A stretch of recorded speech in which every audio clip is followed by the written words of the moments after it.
حضرت خواجہ غریب نواز رحمت اللہ علیہ اس وقت نماز میں مشغول تھے۔ جیسے ہی فارغ ہوئے لوگوں نے عرض کیا، حالات کا علم ہوتے ہی آپ باہر تشریف لائے اور ایک مٹھی خاک اٹھا کر اس پر آیت الکرسی دم فرمائی اور حملہ آوروں پر پھینک دی۔ جس پر وہ مٹی گری وہ خشک ہو کر سن ہوا کہ حرکت کرنے کی طاقت نہ رہی۔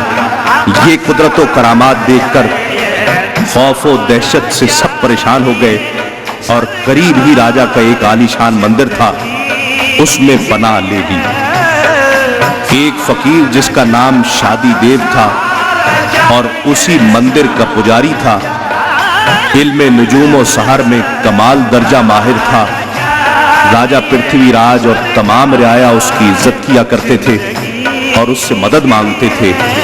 یہ تمام لوگ اس پر بھروسہ کر کے اس کے پاس پہنچے اور تمام ماجرا سنایا۔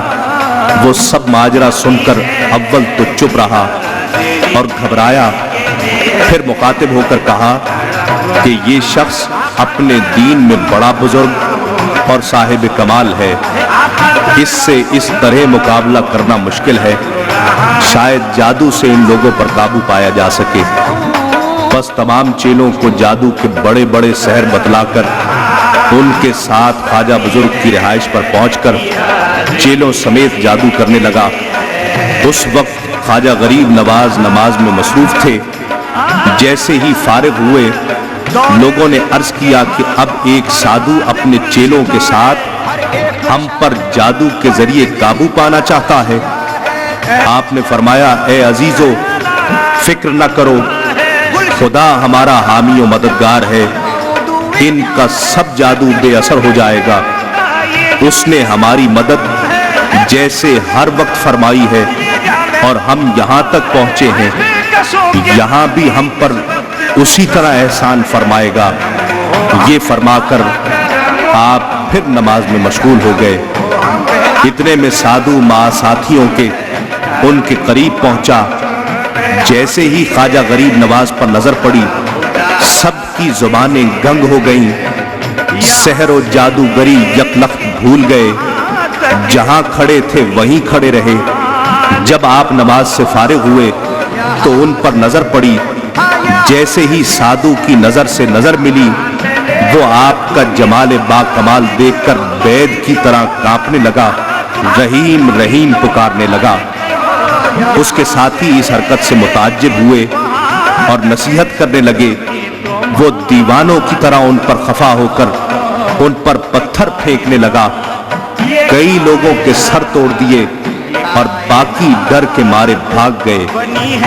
حضرت خواجہ غریب نواز رحمت اللہ علیہ نے اس کی یہ کیفیت دیکھ کر شفقت و مہربانی فرمائی اور اپنے ایک خادم کو پانی کا پیالہ دے کر اس کے پاس بھیجا۔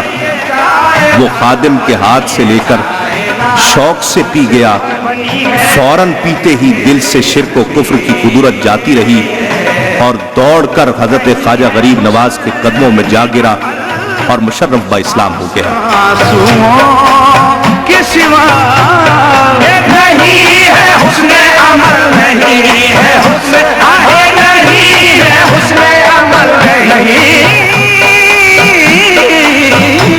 تمام کفار بھاگتے ہوئے راجہ کے پاس پہنچے۔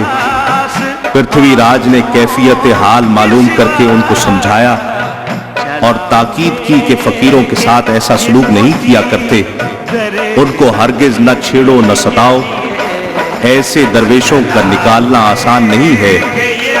بعض ہندو یہ کرامات دیکھ کر اور ان کے سادھو اور پیشوا کے مسلمان ہو جانے پر جن کی قسمت میں سعادت و ہدایت تھی اور حضرت سلطان الہند کے دست حق پرست پر مسلمان ہو گئے۔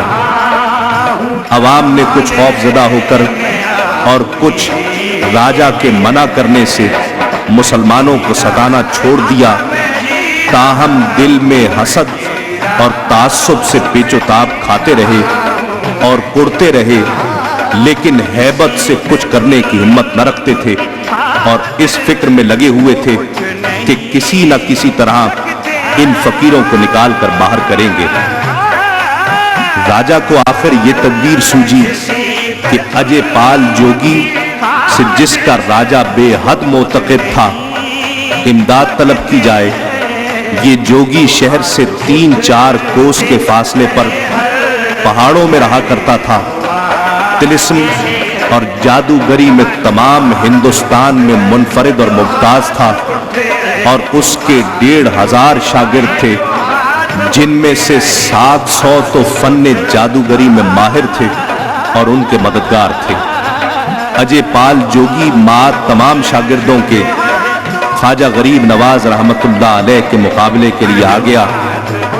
हजरत ख्वाजा गरीब नवाज को भी इस हाल की खबर हो गई। उठकर ताज़ा वुजू फरमाया और अपनी क़यामगाह के गिर्द एक खत खींचकर हिसार कर लिया और अपने तमाम साथियों और खादमों की हिम्मत बढ़ाकर इरशाद फरमाया कि खत से कोई बाहर कदम न निकाले। किसी काफिर को इस खत के अंदर आने की हिम्मत और जुर्रत न होगी और उनका सहर व जादू इस हिसार के अंदर दाखिल न हो सकेगा। अपने खुदाए बुजुर्ग बरतर पर भरोसा रखो। देखो खुदाए कादिर व तवाना अपने मिस्कीन बंदों की कैसे मदद फरमाता है और अपने हबीब मोहम्मद मुस्तफ़ा सल्लल्लाहु अलैहि वसल्लम के दीन को तमाम मज़ाहिब पर क्यों कर गालिब करता है। आखिर जब वो बदबख्त दायरा हिसार के करीब आकर सहर और जादूगरी में मसरूफ हुए और हिसार में दाखिल होने लगे तो किसी की मजाल न हुई कि एक कदम भी बढ़ा सके। जब शोर व गुल और जादू वगैरह हद से बढ़ गया तो हजरत ख्वाजा गरीब नवाज रहमतुल्लाह अलैह ने इरशाद फरमाया, ए गुमराहो, तुम्हारा मतलब क्या है और किस लिए तुम हमारे पीछे पड़े हो? तुम क्या चाहते हो कि चंद मिस्कीनों को सताकर खुदा के कहरो गजब को जोश में लाओ और अजाब इलाही में गिरफ्तार हो ताकि तुम्हारा नामो निशान भी बाकी न रहे। अजय पाल जोगी ने अपने शागिर्दों को हुक्म दिया कि जादूगरी के करतब दिखाओ। उन्होंने शुरू किया और हजारों लाखों की तादाद में आतिशी सांप और बिच्छुओं से तमाम पहाड़ भर दिए और बाज ने पत्थर बरसाने शुरू किए इस उम्मीद पर कि मुसलमानों को हलाक कर दें। लेकिन इन अल्लाह के नेक बंदों पर वो तमाम सांप, बिच्छू और पत्थर इस हिसार के पास आकर गिर जाते। ख्वाजा साहब ने अपने खादमों को हुक्म दिया कि बिला खौफ इन सांपों को पकड़कर पहाड़ की तरफ फेंक दो। जब खादिमों ने इस हुक्म पर अमल शुरू किया और सांपों को पकड़कर पहाड़ की तरफ फेंकना शुरू किया तो अल्लाह की कुदरत से वो सांप और पत्थर जहां जहां गिरते एक सायादार दरख्त वहां उग जाता। ये बात मशहूर है कि दयारे अजमेर शरीफ में चित्रादल और बरना नाम के दरख्त जो बकसरत पाए जाते हैं वो ख्वाजा गरीब नवाज रहमतुल्लाह अलैह की करामत का नतीजा है। चुनाचे हजरत ख्वाजा गरीब नवाज ने बिच्छू को उठाकर दफन कर दिया, जिसके नतीजा में बरना का दरख्त उगाया। आज भी अगर दरख्ते बरना की लकड़ी को घिसकर बिच्छू के कांटे की जगह लगा दिया जाए तो जहर खत्म हो जाता है। ये हरबा नाकाम हो जाने के बाद जादूगरों ने आग बरसाना शुरू कर दी, लेकिन आग इस हिसार में दाखिल न हो पाई और लौटकर जादूगरों को जलाना शुरू कर दिया।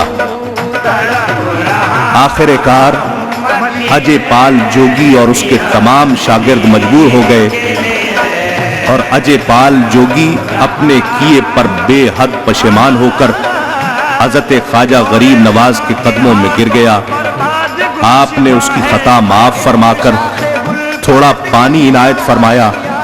उसने उसी वक्त पिया जिसके पीते ही दिल रोशन हो गया और दिल से कलमा तैयबा पढ़कर मुसलमान हो गया और उसके तमाम शागिर्द भी हल्का बगोश इस्लाम हो गए।